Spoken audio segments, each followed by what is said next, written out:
Namaste, everyone. Jaya Shriman Narayana. Jaya Shriman Narayana. It is my pleasure to be here with you this afternoon. We are going to be doing something a little bit different. We're actually going to skip shloka recitation.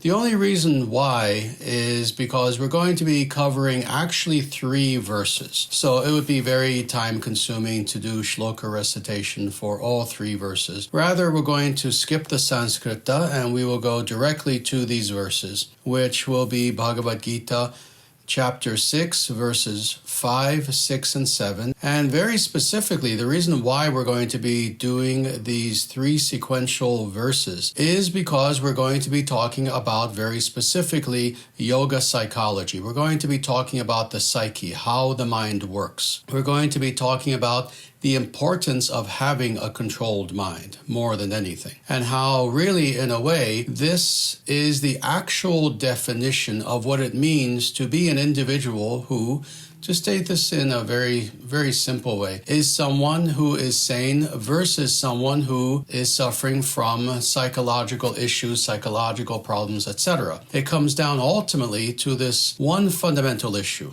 and that is control over the mind. But again, as we get to those verses in a short time, I'll be expanding on exactly what is meant by that. And again, looking at what some people, including myself actually, have called yoga psychology. The reason why we call it yoga psychology as opposed to Vedantic psychology, even Vedic psychology generally, is because, interestingly, psychology is a topic that's discussed in many different aspects of Sanatana Dharma. It is an aspect of Ayurveda, for example. There is an entire section of Ayurveda that deals with human psychology, what is the psyche, how it functions, etc. There are philosophical pronouncements all throughout the Vedic scriptures, including in Sankhya and many other places. But what we're talking about is something that is indeed, today, that is indeed very, very practical.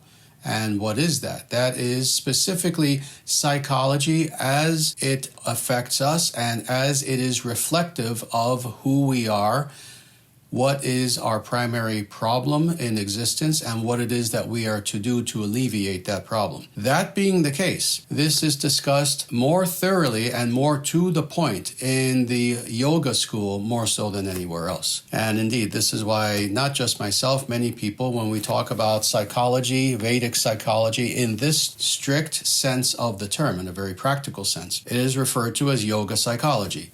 And again, I am indeed not the only person to have called it this. Another reason why it's called yoga psychology very specifically is because this is a subject that is treated within the yoga literature very specifically, in the Yoga Sutras, many other yoga texts actually, and as we will see in a moment, also in Bhagavad Gita as well. Now, before I dive deeply into indeed what is meant by yoga psychology, how this is to help us in so many ways, I first want to just read these 3 verses to people. And again, you'll see there are so many verses here. This is why we're skipping the shloka recitation. But these are verses, chapter 6, verses 5, 6, and 7 from Bhagavad Gita, as Krishna is explaining to Arjuna a little bit about what is the nature of mind. So let me read this, beginning with first verse 5, quote, "A man must elevate himself by his own mind, not degrade himself. The mind is the friend of the conditioned soul and his enemy as well."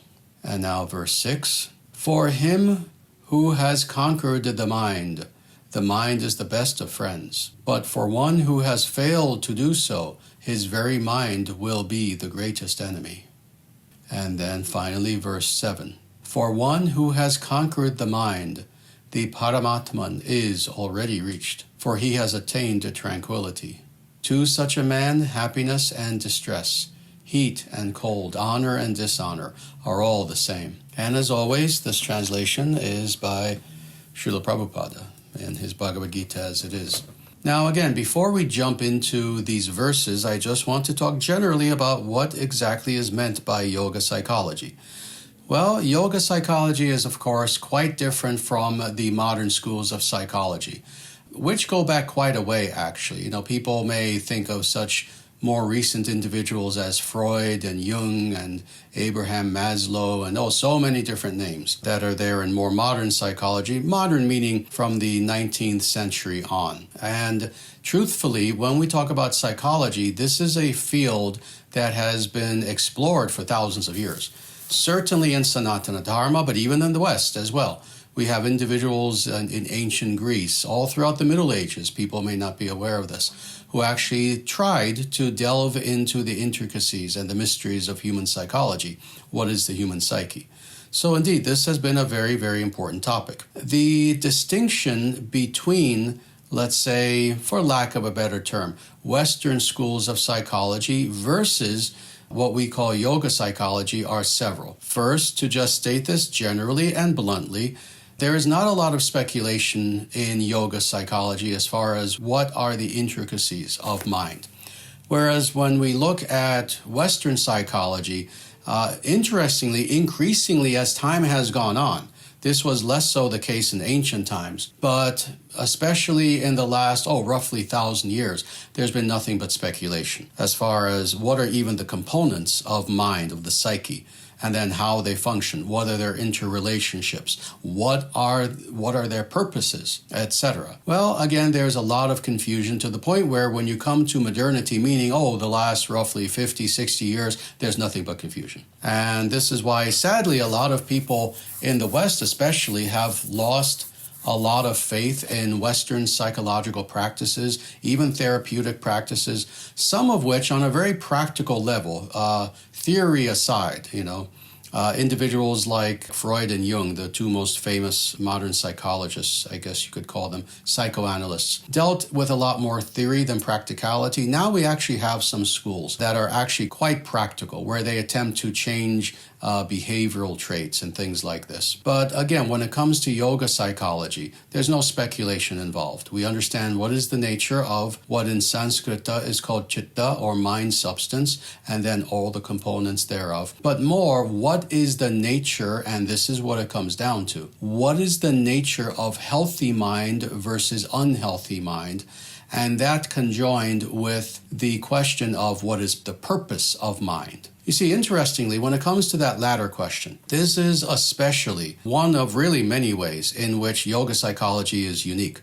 And that is in addressing this very question, what is the purpose of mind? You see, in Western psychology, that question either is not addressed, or if it is addressed, especially in modernity, the answers tend to be purely biological, evolutionary, etc. What is the purpose of mind substance, of indeed what we call this seeming imponderable that's called the psyche? Well, again, there is no answer in the West. Often the question is not even asked, what is the purpose? Well, in yoga psychology, indeed, we understand all of the above, indeed, including what is the purpose of mind. Now, all that being said, of course, this is also a very important understanding. Now dealing with yoga psychology, we're not going to deal with other schools of psychology anymore. Instead, let's look at yoga psychology and what yoga psychology says about purpose and function of what we call the psyche. First of all, it is understood what is meant by psyche, whereas in the Western world, again, it really isn't understood. If you are someone who's a pure materialist, the psyche is merely an outgrowth, one could say, of chemical reactions that occur within the physical brain, and nothing much more than that. And of course, the further back you go, the actually deeper of an understanding they had and the subtler of an understanding, to the point where it was understood, even to the point of not that long ago, 17th century, where you had someone like René Descartes, who philosophically has always been accused of a type of quote-unquote dualism, i.e. the idea that there is indeed a distinction between not just soul and body, which itself is a theological issue and a philosophical one, but between mind and body. And again, for modern, more materialistic sorts of individuals, that's a no-no. Mind and body are one. Mind is just an outgrowth of body. But even as recently as René Descartes, he understood that there was indeed a separation between the two. Now again, I said I wouldn't go into the Western philosophy and psychology. So now let's again stick to what yoga psychology actually said. First of all, there has to be the proper understanding of what is what we call chitta, or mind substance itself.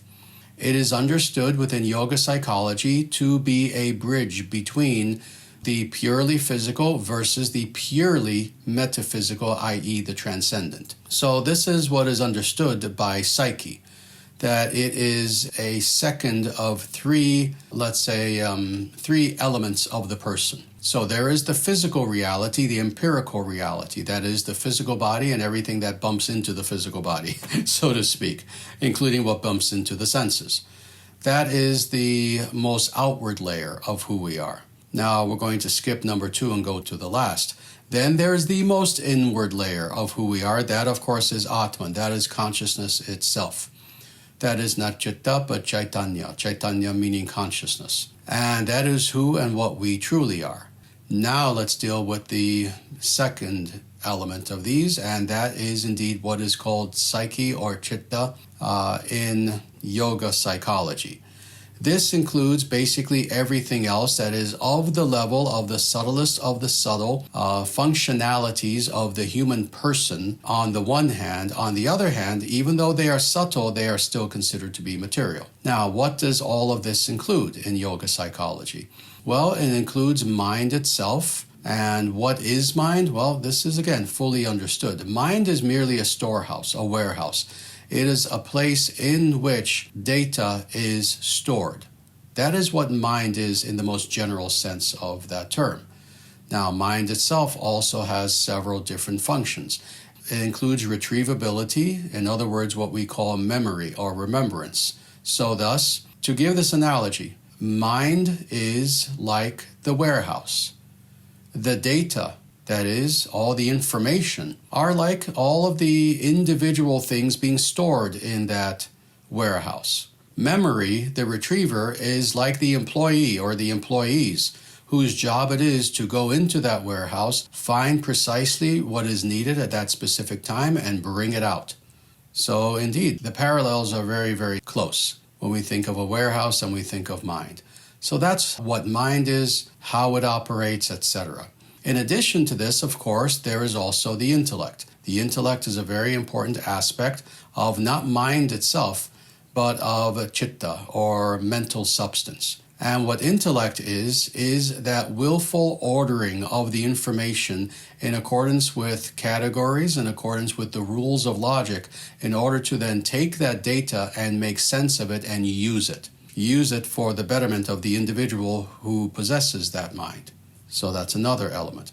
Another important element that has to be mentioned, and especially from, indeed, the Western perspective, slightly more than the Vedic perspective, and that is emotion. As we know, in Western psychology especially, emotion has been something that has been extremely important. When a person sees a qualified psychologist, therapist, etc. Very often, more so than mind itself, they're actually dealing with emotion, interestingly, and states of emotion. They're dealing with emotions themselves. They're dealing with origins of emotions. They're dealing with various states of emotions, one of which, of course, is depression, another one of which is anger, but also hopelessness, etc., etc. Interestingly, in yoga psychology, while this is recognized, that is the element of emotion, the element of emotion is not considered to be something so crucial to the point where it needs to be addressed in depth. Oh, it does need to be addressed, and it is. And again, both positive and negative emotions. The positive emotions being fostered, being encouraged, negative emotions being understood and put under control and let go of. So indeed, the emotions are certainly acknowledged in yoga psychology, but they are not considered to be something of vast importance. On the contrary, it's the higher elements of chitta that are considered to be of great importance. Now, all this being said, this is a complex structure of which I've only presented a little touch, a little bit, aspects that I've spoken about in the past. The truth of the matter is we can also take each one of these elements and break them down, but that's not the purpose of our talk today, which is going to be brief, and indeed we are also going to comment on these verses. So my little introduction to yoga psychology will be just that. It will be somewhat short. Now, this all, of course, begs the question that I asked earlier. And that is, all right, now we understand the functionality of the psyche. This is something that many people have studied. But again, what is the purpose of psyche? This is an aspect of psyche that is understood fully only in yoga psychology and no other school of psychology. Oh, some have tried. I would say in the Western world, especially in modernity, the person who probably came closest to somewhat of an understanding of the purpose of the psyche was probably Carl Gustav Jung. But even he, sadly, compared to yoga psychology, just barely scratched the surface, unfortunately. With himself, it being arguable whether he even believed in God. In some instances, it seemed that he did. In some instances, it seems that he didn't. And even for those who say that he did, what was his conception of God tended to be very, very, very, very abstract.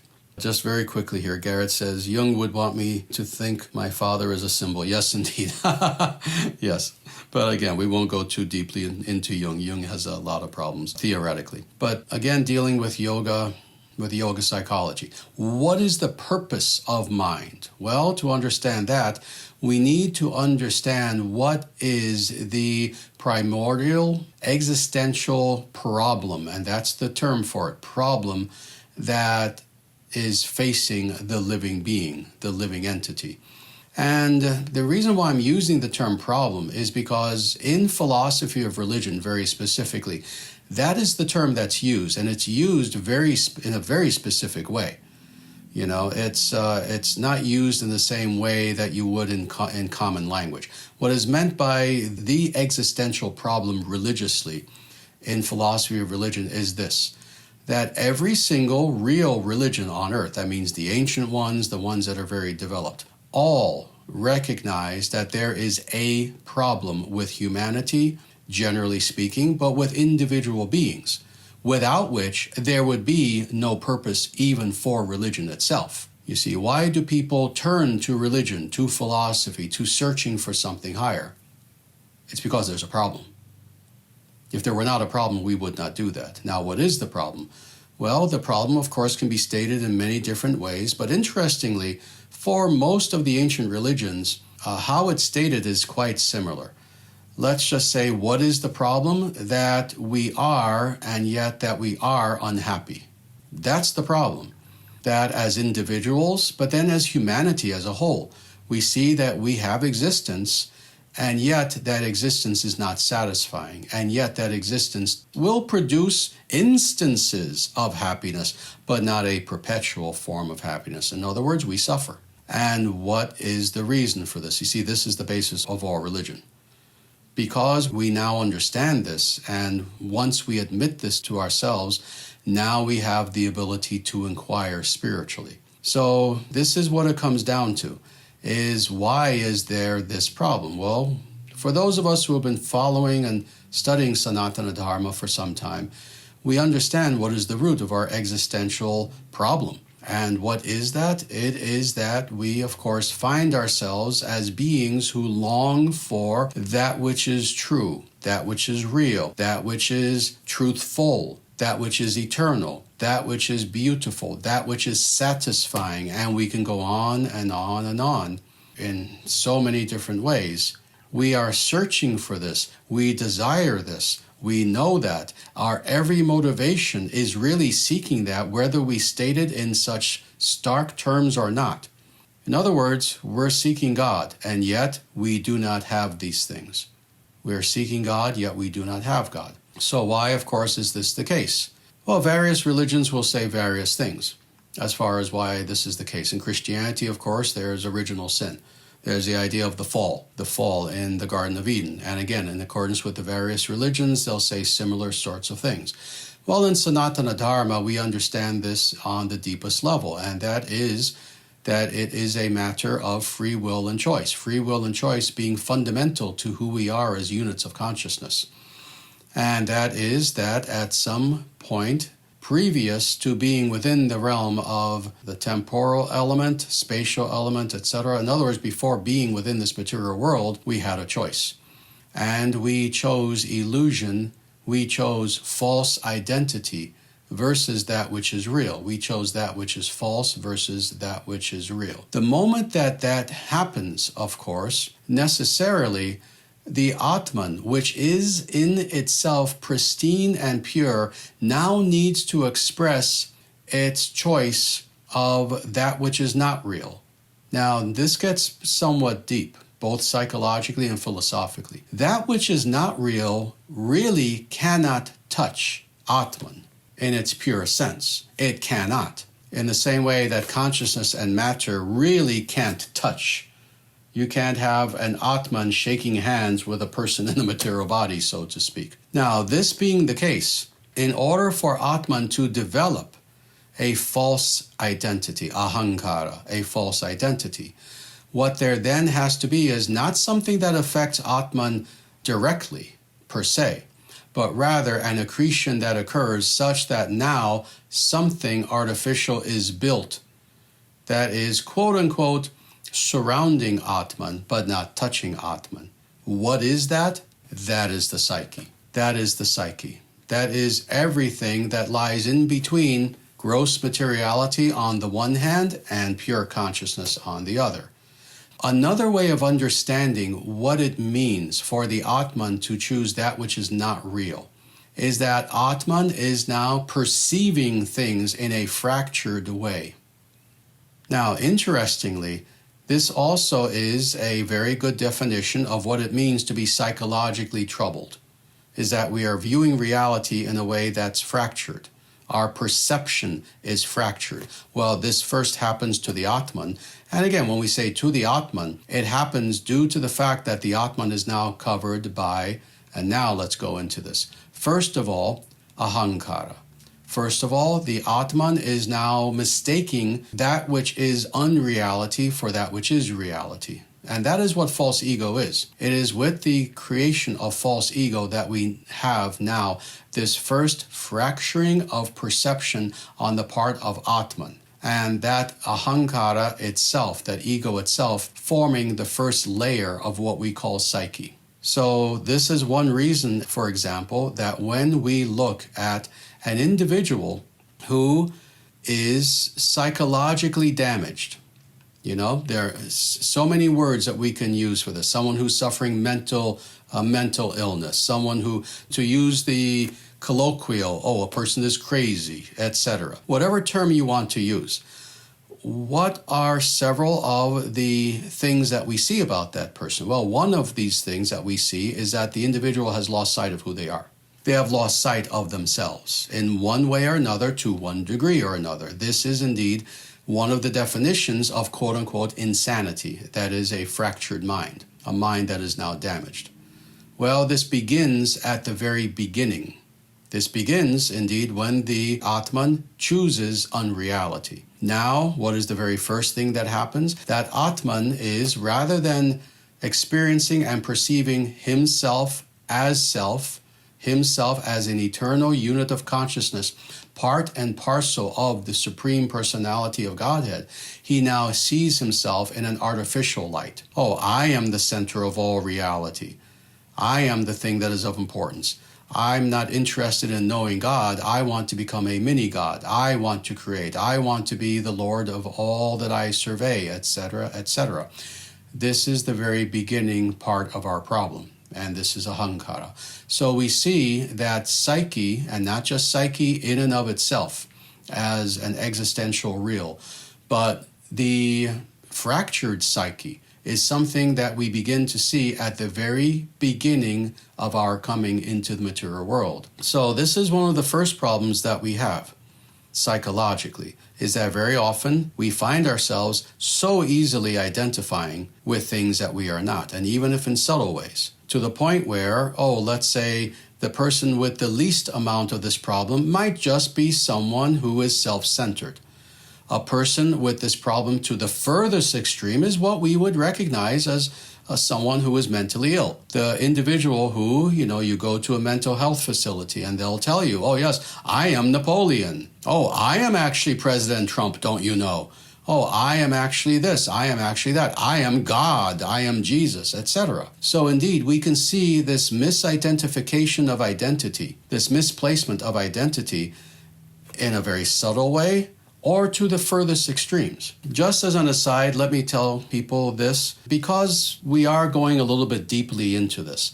What I may end up doing is, if you don't mind, I'll finish my introduction to yoga psychology.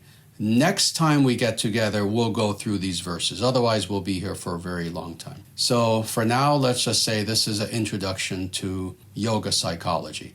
And then once we've done that, next week we are going to look at all three of these verses in light of everything that we've said as far as what is yoga psychology. So just a little aside, just to let you know. So all that being said, indeed, when we talk about an unhealthy mind, this is the primary thing that we see, is that a person is misidentifying who and what they truly are and all of their attributes as well. So this as well, not just who I am, but, oh yes, I can fly. You see, this is not so much a misidentification of identity as much as it is a misidentification of attributes of an individual being. So again, this is one of the problems. The other problem that we find when it comes to psyche is this, and this does lead to the verses that we'll look at next time. And I'll stop with this because it does lead into these verses very nice. And that is that when it comes to yoga psychology, it's always understood that the mind substance is something, the subtlety of which is so great and the power of which is so great that if one is to have a healthy psyche, that is to be psychologically well, in addition to truly identifying with what is reality, an individual, in order to even do that, has to have firm control over their mind, over all mind substance. Now, what does that mean? Again, you remember earlier when we spoke about chitta, about mind substance, we used the broadest definition that we could, and there's a reason why. It's because, again, in much of psychology, especially modern Western psychology, they take a very broad approach. So it's perfectly fine to do this for the purposes of what we're doing now. Now, speaking of control, of course, what is meant by control is that we have to have self-control over our mind. And again, these verses, we'll talk about this when we go through them next week. What does this mean? This means that starting from the lowest and then going up to the highest. When it comes to our emotions, for example, we know that today, psychologically, it seems that more so than anything, more so than intellectual or even mental psychic debilitation, what many people seem to be suffering from is uncontrolled emotions, being tortured by their emotions. And indeed, I've said this many times, and I am not the only person to say this. You know, there's no brilliance on my part. So many professionals, just common people, have seen this. What is one of, if not the biggest problem today? It's depression. It's depression. Now, of course, when we say depression, people tend to think of the worst case scenarios. People who are so depressed that they can't even get out of bed, that they have to be on antidepressants, various medications, etc., etc. They have, suicidal ideations. Well, yeah, that's certainly the furthest extreme of depression that we experience with people around us today. But there's also the phenomenon of just low-level depression that is there in so many people today, to the point where people simply are not even aware of the fact that they are depressed. They take their state of being as being something normal, something normative, having never really experienced true happiness. But in actuality, if you could analyze the person's psyche, and in comparison to someone who is truly happy, they're suffering depression. It may not be as noticeable as with other people, but indeed, all of these categories of depressed people in our world combined, there probably are throughout the world, I'm guessing a minimum of hundreds of millions of individuals who are suffering depression. So indeed, this is something that is truly terrible. And then on top of that, depression being only one aspect of emotional control. Of course, we know that emotional control in general has become something that has become a very big problem. So few people, from children all the way to adults, have the same sort of control over their emotions that people did, 100 years ago. Now we see that people are quick to anger, for example, quick to wrath. We have all of these not drive-by shootings. What are they called? This happened in California a lot. When you have people in traffic Road rage. Road rage, thank you. We see that whereas in the past, even 50 years ago, you would have a fender bender and people would be civil and they would, exchange information. Now, especially apparently if you're in Los Angeles, it's a 50-50 chance that people start shooting at you, etc. Well, indeed, when it comes to emotions, emotional control is something that we just don't see anymore. And then, of course, when it comes to higher functions, mind, intellect, etc., when it comes to mind, yes, we see that because of the fact that so many individuals live more in fantasy realms than in actual reality, the two have now become blurred in the minds of many. And this is true for very young people who are addicted to video games. It's very sad. I myself have known young people, meaning teenagers and younger, actually, who play video games, and this is not an exaggeration. I have personally known such people who they'll play video games and they're 12, 13, 14, 15 years old for 6 hours a day. Now, what happens when a person allows their psyche to exist in such a fantasy realm?